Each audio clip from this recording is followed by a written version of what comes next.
नमस्कार दोस्तों, कैसे हैं आप लोग? और सैटरडे का दिन है, रात के 10 बज रहे। तो यहाँ पर आप लोगों के लिए एक वीडियो है। एक सवाल आ रहे कंटिन्यू, एक प्रॉपर स्टॉक्स के बारे में जानना चाह रहे हैं।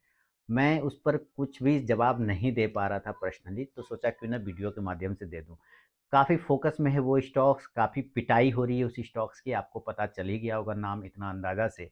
वो स्टॉक का नाम है पेटीएम। देखिए, मेरा कोई अधिकार नहीं बनता है किसी भी स्टॉक्स के बारे में कुछ कहने का, कुछ बोलने का। मैं बस चार्ट पर बात करूँगा। और जब किसी चीज़ में न्यूज़ आ जाता है, जैसे पेटीएम में क्या है, आरबीआई का न्यूज़ है कि वो अकाउंट नहीं ओपन कर सकता है ना, बैंकिंग वाला जो है उसका मामला थोड़ा-सा गड़बड़ा गया है। इसके वजह से उसमें अभी आरबीआई का निर्देश है कि अभी उसको वो नहीं कर पाएगा 29 फरवरी के बाद से, ठीक है। तो ये तो न्यूज़ हो गया, आरबीआई का गाइडलाइन है, क्या दिशा निर्देश है, तो उसमें हम लोग कोई भी कुछ नहीं कर सकता। तो जब ऐसी स्थिति में वो गिरा जा रहा है, सर्किट डाउन है, किसी ने ऊपर के भाव से ले रखा है, किसी ने नीचे से भाव के से ले रखा होगा तो अच्छी बात है, लेकिन किसी ने ऊपर के भाव से ले रखा हो तो दिक्कत है। तो ऐसी स्थिति में क्या करना चाहिए? क्या यहाँ पे हमें डिसीजन लेना चाहिए? इन्हीं सब बातों पे करेंगे और कुछ डेटा को एनालाइज करेंगे कि डेटा हमें क्या बताना चाह रहा है। चार्ट जो बताएगा, अब तो जब तक वो न्यूज़ उसमें कुछ अच्छा ना हो जाए, बढ़िया हो जाए, तब तक वो हो सकता है, समझ रहे हैं ना, और डाउन हो जाए। अगर कुछ अच्छी बातें उसमें ना हो, लेकिन क्या उसके अंदर कुछ और भी डेटा बता रहा है? क्या उसके डेटा को एनालाइज करने से कुछ पता चलता है? तो इस पर चलेंगे हम लोग, ठीक है ना। तो सबसे पहले हम लोग चार्ट को देख लेते हैं कि चार्ट आप लास्ट टाइम देखेंगे तो 2 दिनों का सर्किट लगा हुआ है, लोअर सर्किट है ना। लोअर सर्किट मेरे नए भाई बंधु लोग जानते होंगे, उम्मीद है। लोअर सर्किट उसको कहता है जिसमें बायर अवेलेबल नहीं होता है, यानी खरीदार और बेचने वाला दो व्यक्ति होता है तभी सौदा बनता है, तभी ट्रेड बनता है, बायर और सेलर होता है तो। लेकिन जब लोअर सर्किट होता है तो सिर्फ सेलर होते हैं, बायर नहीं होते हैं। अब बेचने वाला आ गया है मार्केट में, आलू बेचने वाला आ गया, लेकिन खरीदने वाला कुछ नहीं है। तो आलू बेचने वाला अगर 20 रुपया किलो से आलू स्टार्ट करेगा बेचना, 20 रुपया किलो से स्टार्ट करेगा बेचना, और खरीदने वाला ही कोई नहीं है, तो वो रेट गिरा देगा 15 रुपया। अब ले लो भैया, 15 रुपये में भी कोई लेने नहीं आ रहा है तो अपने आप कर देगा 10 रुपया, अब ले लो भैया। तो वही स्थिति हो रहा है कि खरीदने वाला को है ये नहीं, बेचने वाला खाली है। तो क्या हो रहा है, रेट अपने आप डाउन होता जा रहा है। 20-20% का सर्किट लग रहा है। पहला बार लगा तो 600 के आसपास, दूसरा बार लगा तो 487, यानी कि 2 दिनों में इसका 487 का लेवल आ गया। अब पहले हम चार्ट पे बात करेंगे, फिर डेटा पे बात करेंगे, पेटीएम है ना। चलिए थोड़ा सा ईयरली चार्ट पे आ जाते हैं डायरेक्टली। ईयरली चार्ट का जो लो है, जनवरी 2022 का जो लो है, इसने 438 रुपए का लो बनाया था, 438.35 पैसे। 438 पकड़ लीजिए, 438 का लो लगाया था इसने। तो ये इसका ऑल टाइम लो है ना, ऑल टाइम लो है, ऑल टाइम लो है। तो जाहिर सी बात है ये 487 पे ट्रेड कर रहा है, हो सकता है आपको ये 438 का भी लो दिखा दे, ऐसा हो सकता है, संभावना बन रहा है। क्यों? क्योंकि अभी दिशा निर्देश मिला हुआ है आरबीआई का कि भाई आप अकाउंट ओपनिंग वगैरह मत करिए, कुछ नहीं करिए, तो कहानी खत्म, खाली यूपीआई पेमेंट ट्रांसफर करिए, ये सब करते रहिए, बाकी पेमेंट वाला काम ही मत करिए, मतलब बैंकिंग वाला काम नहीं करिए। तो यही वजह से उसको दिक्कत हो गया। अब ये न्यूज़ कहाँ जाके थमेगा नहीं थमेगा, आई डोंट नो। क्या ये और खत्म हो जाएगा? पता नहीं। क्या ये यहाँ से बाउंस हो जाएगा? पता नहीं। लेकिन क्या इसके अंदर और विश्लेषण करने से आपको कुछ संभवतः आइडिया मिल सकता है? तो इसके लिए हम लोग एनईसी इंडिया के वेबसाइट पर जाएंगे। कहाँ जाएंगे? हम लोग कुछ डेटा को एनालाइज करेंगे। देखिए, एनईसी इंडिया बहुत ही जबरदस्त वेबसाइट है, लेकिन लोग इसको यूज नहीं करते। आप लोग इसको यूज करिए। तो एनईसी इंडिया में एक मार्केट डाटा करके एक सेगमेंट बना हुआ है, आपको इस पर क्लिक करना है, ठीक है। क्लिक करने के बाद आपको यहाँ पर आना है डेली मार्केट रिपोर्ट। किस पर आना है? Daily market report. तो चलिए हम लोग डेली मार्केट रिपोर्ट पे क्लिक कर दिए। देखिए कितना आसानी से आपको स्टॉक्स के बारे में पता चल जाएगा, आपको बस ये समझना है, सोचना है। अब आप यहाँ पे आ गए तो यहाँ पे बहुत सारा दिखाएगा, monthly report, archive, common, daily report. हमें यहाँ पर कुछ भी नहीं करना है। अब कहेंगे ये कौन सी बात हो गई? जी हाँ, कुछ नहीं करना है। हम यहाँ पर आएंगे हिस्टोरिकल रिपोर्ट में। कहाँ जाएंगे? हिस्टोरिकल रिपोर्ट में, इस साइड में। और यहाँ पर आएंगे सिक्योरिटी वाइज आर्काइव। कहाँ आएंगे? सिक्योरिटी वाइज आर्काइव पर ये क्लिक कर दिया। अब देखिए, जैसे सिक्योरिटी वाइज क्लिक किए तो यहाँ बोलता है सिक्योरिटी डालो, सिंबल लिखा हुआ है ना, यहाँ कहता है सिक्योरिटी डालो, कौन सा जानना है। ओके ठीक है, सिक्योरिटी डाल देंगे। लेकिन उसके पहले यहाँ पे ऑल लिखा हुआ है ना, ऑल, हमें ऑल के जगह पे इक्विटी लाना है ना। ये सारे सेगमेंट है, यहाँ पे मैंने इक्विटी कर देना है, इक्विटी। पेटीएम, अगर किसी शेयर के बारे में जान रहे हैं तो इक्विटी के बारे में जानना चाह रहे हैं तो इक्विटी कर दिए। अब यहाँ पे डाल देंगे 1 सप्ताह का देखना है कि 1 दिन का देखना है कि 1 मंथ का कि 3 महीना का वो। तो अभी फ़िलहाल हम 1 सप्ताह का या 1 वीक का कर देते हैं। चलिए 1 वीक कर दिया, सिलेक्शन कर दिया 1 वीक, 1 सप्ताह और यहाँ लिख दिया पेटीएम। देखिए, अभी आ गया पेटीएम, इस पे क्लिक कर लिया। देखिए कितना आसानी से आपको पता चलेगा। तो ये हमारा पेटीएम का सीट हो गया चार्ट पर आ गया या डिस्प्ले में आ गया। इसको हम कर लेंगे यहाँ डाउनलोड। ये कर लिया डाउनलोड। देखिए यहाँ डाउनलोड ऑप्शन है। अभी ये हमारा डाउनलोड हो गया। इसको मैं लिख दूंगा, यहाँ पे सेव कर लिया। अब इसको कर लूंगा ओपन।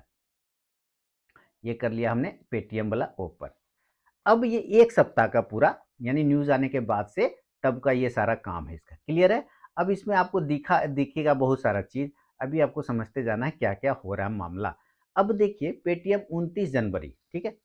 29 जनवरी को क्या हुआ पेटीएम में जो डिलीवरी क्वांटिटी हुई थी लगभग 75% का डिलीवरी उठाया गया था। ट्रेड हुआ था जितना क्वांटिटी उसका 75% डिलीवरी लेके लोग चले गए, यानी उसमें पोजीशन को शिफ्ट करके लेके चले गए। ठीक है, बात समझ रहे हैं? डिलीवरी परसेंटेज की बात कर लें तो चलिए मैं इसको और बड़ा कर दूँ, डिलीवरी क्वांटिटी और डिलीवरी परसेंटेज, ये सब का कोई काम नहीं है। प्रीवियस क्लोज फलाना ढमकाना ये सब का कोई काम नहीं है। यहाँ से काम कर, टर्नओवर का भी काम नहीं, इसको भी डिलीट कर देता हूँ। ये डिलीट कर देता हूँ। ये हो गया। नंबर ऑफ ट्रेड का भी कोई काम नहीं है, इसको भी डिलीट कर देता हूँ। अब यहाँ पे थोड़ा सा छोटा हो गया। चलिए अब यहाँ पे हम क्या देखना है हम लोगों को, डिलीवरी क्वांटिटी परसेंटेज वाइज, यहाँ लिखा हुआ है ना परसेंटेज का सिंबल बना हुआ है, तो परसेंटेज वाइज देख रहे हैं कि 29 तारीख को परसेंटेज 75% डिलीवरी ले गया लोग, अच्छी बात है यानी पॉजिटिव है। 100 क्वांटिटी में ट्रेड हो रहा है तो लास्ट में 75 लोग लेके चले गए। 100 लोग ट्रेड करे, लगभग 75 लोग इसको होल्ड कर लिया। अच्छा लगा होगा तभी तो होल्ड किए होंगे। ठीक है, 30 तारीख का भी इन्होंने क्या किया, लगभग 76% डिलीवरी उठा लिया। ओके, बहुत अच्छी बात है। 76% डिलीवरी जा रहा है, माने डिलीवरी में कमी नहीं है, बहुत अच्छा डिलीवरी जा रहा है। अब यहाँ से देखिए 31 जनवरी में डिलीवरी लगभग 66% की डिलीवरी हुआ है, यहाँ पे भी ठीक ठाक है। अब 1 फरवरी और 2 फरवरी में आपको देखना है। 1 फरवरी और 2 फरवरी में लगभग 100% का डिलीवरी हो गया, लेकिन 1 और 2 फरवरी में ही तो आपको पता चल रहा होगा कि 1 और 2 फरवरी में ये किस तरफ डिलीवरी हुआ है, सेल साइड वाला में, है ना? क्योंकि यहाँ पे क्या हुआ, लोअर सर्किट लगा या खट खट खट खट गया, लोअर सर्किट में चला गया, है ना? 2 दिन डिलीवरी लगा तो 487 पे आ गया। अब हम इसके चार्ट को देखेंगे, 29 तारीख, 30 तारीख, 31 तारीख, 1 तारीख और 2 फरवरी। तो चलिए पहले हम लोग इसको चार्ट पे चलते हैं। और ये आ गया चार्ट पर और ये आ गया, तो डेली के चार्ट पर आ गया, डेली के चार्ट पर 29 तारीख से ना, ये आ गया आपका 29 तारीख, 26, 27, 28, 29। यहाँ पर आपको 75% का डिलीवरी था। यहाँ पे 30 तारीख को 75% का डिलीवरी था, यानी कि लोग लेके गए। और 31 तारीख को भी 65 के आसपास का डिलीवरी था। 31 तारीख को भी लगभग 66% का डिलीवरी था। यहाँ तक मामला सही था। अब जो 2 दिन गिरा, 1 और 2, ये 100% डिलीवरी हुआ है, लेकिन यहाँ पे जो सर्किट लगा आपको, जितनी तेजी से सर्किट लगा है आपको, तो वहाँ का 100 का 100% लोग का डिलीवरी चला गया। लेकिन ये बात है कि आखिर ये डिलीवरी उठा कौन रहा है? ये जो डिलीवरी गया लास्ट में 2 दिन बेचा है, सर्किट लगा तो कोई तो लिया होगा, बेचा तो कोई तो बैठा होगा लेने के लिए, तभी तो वो लेके चला गया उतना क्वांटिटी। बात समझ रहे हैं? मान लीजिए हम 50 क्वांटिटी लेने के लिए बैठे हैं, तो मैंने 100 क्वांटिटी बिकने के लिए आया है और हम 100 क्वांटिटी लेने के लिए बैठे हैं, तो या 500 क्वांटिटी लेने के लिए आया है और हम 200 क्वांटिटी लेने के लिए बैठे हैं, तो 500 में से 200 क्वांटिटी तो हमको मिल गया, 300 क्वांटिटी रह गया, वो 300 क्वांटिटी का सर्किट लग गया, यानी कि अब हमें वहां पे बायर है ही नहीं, बायर का 200 का जरूरत था तो 200 तो उसको मिल गया, क्योंकि सेलर ज्यादा था तो उसका क्वांटिटी से तो कम ही क्वांटिटी था खरीदने वालों को ना। 1000 क्वांटिटी बेचने के लिए आया, मुझे मात्र 300 क्वांटिटी चाहिए, तो 1000 जैसे ऑर्डर लगा तो 300 तो हमको मिल गया, 700 जो बच गया उसको कोई खरीदने वाला नहीं मिल रहा है, तो क्या हुआ, सर्किट लग गया। लेकिन वो जो 300 क्वांटिटी ले गया, ये जो 200 क्वांटिटी ले गया, आखिर वो ले कौन गया, ये जान लेंगे ना आप तो थोड़ा सा दिमाग का बत्ती जल जाएगा। तो चलिए जरा हम जानते हैं कि आखिर वो कौन बहादुर बंदा है भैया, जो पेटीएम जैसे शेयर में जो भी इतना सर्किट लगा रहा है, उसमें भी दिल थाम के खरीद रहा है। तो चलिए जरा हम इसको और भी देखते हैं। अब यहाँ पर हम आएंगे स्टॉक्स में कि किस जगह पर कौन से लोग खरीदने की कोशिश कर रहे हैं, क्लियर है ना? तो चलिए यहाँ पर आ गए हम वापस मार्केट डाटा पे। मार्केट डाटा पे डेली रिपोर्ट वाला में जाएंगे, जैसे नॉर्मली जाते हैं सेम प्रोसेस में। अब हम यहाँ पे थोड़ा सा नीचे करेंगे और नीचे करने के बाद में आपको यहाँ पर एक ऑप्शन मिलेगा सिक्योरिटी वाइज, एक ऑप्शन आपको मैं यहाँ पे दिखा दूं, बल्क डील्स। क्या देखना है आपको? Bulk deals. ये देखिए बल्क डील्स, ठीक है। अब इस बल्क डील्स पे क्लिक करेंगे क्योंकि उसमें बल्क में ऑर्डर लगा होगा, है ना। तो चलिए जरा हम बल्क डील पे क्लिक किया और इसको डाउनलोड कर लेते हैं। अभी देखते हैं, इसको सेव कर लेते हैं पहले। तो ये हमारा हो गया सेव और इसको हम कर लिए ओपन। देखिए डेटा आपको बहुत आसानी से अवेलेबल हो जाता है, बशर्ते आप थोड़ा ध्यान देंगे तभी तो। ध्यान ही नहीं देंगे तो कैसे होगा? हर जगह अवेलेबल है। अब ये आ गया हमारा वो बल्क डील वाला बक्सा खुल गया, डाउनलोड कर लिया। अभी आपको यहाँ पे कौन सा स्टॉक देखना है, यहाँ पे आपको कुछ ऑप्शन मिल जाएंगे, बहुत ही अच्छे अच्छे। ये सब नए भाई लोगों को नहीं पता होगा। यहाँ पे देखिए क्लाइंट का नेम, है ना, सिक्योरिटी का नेम यानी कि स्टॉक का नाम, और यहाँ कौन कौन कर रहा है, खरीद बेच रहा है, उसका नाम आपको यहाँ पे मिल जाएगा। क्लियर? उसके अलावा आपको यहाँ पे क्या मिल जाएगा? उसके अलावा मिल जाएगा क्वांटिटी, और उसमें क्या बाय किया है कि सेल किया है, ये भी आपको यहाँ पे मिल जाएगा। दिख रहा है? बाय किया है कि सेल, ये भी मिल जाएगा। तो हमें इसमें फाइंड करना है पेटीएम।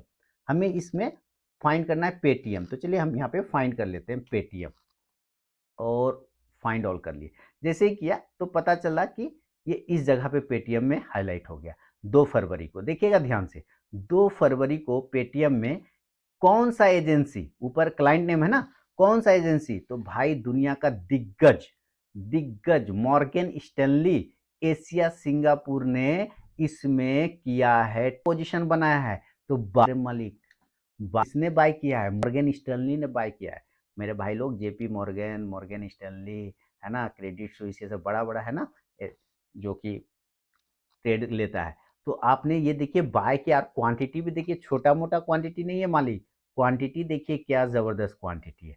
जरा देखिए यहाँ पे, चलिए मैं इकाई दाही पढ़ता हूँ। इकाई दाही सैकड़ा हजार 10,000 लाख 10 लाख 50 लाख क्वांटिटी है, 50 लाख 50 लाख क्वांटिटी।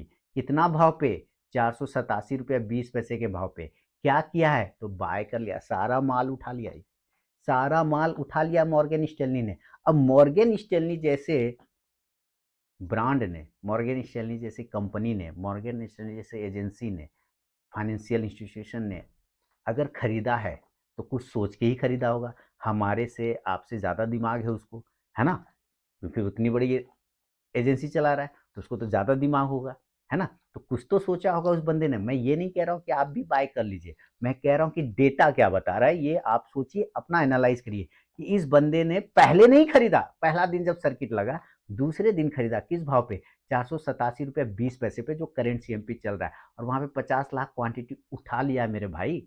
पेटीएम का माल उठा लिया है, बाय कर लिया है, बाय सेल नहीं किया, बाय कर लिया है। अब आप सोचिए इतनी बड़ी संस्था ने अगर बाय किया है तो क्या सोचा होगा। तो पेटीएम में क्या करना चाहिए और पेटीएम में क्या नहीं करना चाहिए, ये डिसीजन इस डेटा से आपको आइडिया आ रहा होगा। आ रहा है या नहीं आ रहा है? मुस्कुराइए, चेहरे पे थोड़ा मुस्कान लाइए, कमेंट में लिखिए कि क्या करना चाहिए पेटीएम जैसे शेयर पे, जो कि 487 रुपया 20 पैसे का भाव आ गया है। और आप यहां पे देखें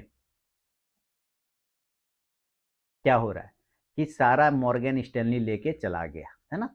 तो आपको उम्मीद है ये जो डेटा मैंने आपको एनईसी ऑथेंटिक वेबसाइट, एनईसी इसके जगह से और ऑथेंटिक कहाँ होगा, ऑथेंटिक वेबसाइट से मैंने डेटा निकाल के एनालाइज करके आपको बताया कि इस शेयर में क्या हो सकता है, कौन इंटरेस्टेड है, और किस तरह का डिसीजन अब आप ले सकते हैं। उम्मीद है बहुत सारा कंफ्यूजन दूर हुआ होगा दोस्तों, बहुत सारा कंफ्यूजन, है ना। तो अगर पेटीएम पे ये जानकारी पसंद आया तो मुझे ज़रूर कमेंट करें, फीडबैक करें। मिलूंगा फिर से नेक्स्ट वीडियो में, तब तक के लिए बहुत बहुत धन्यवाद।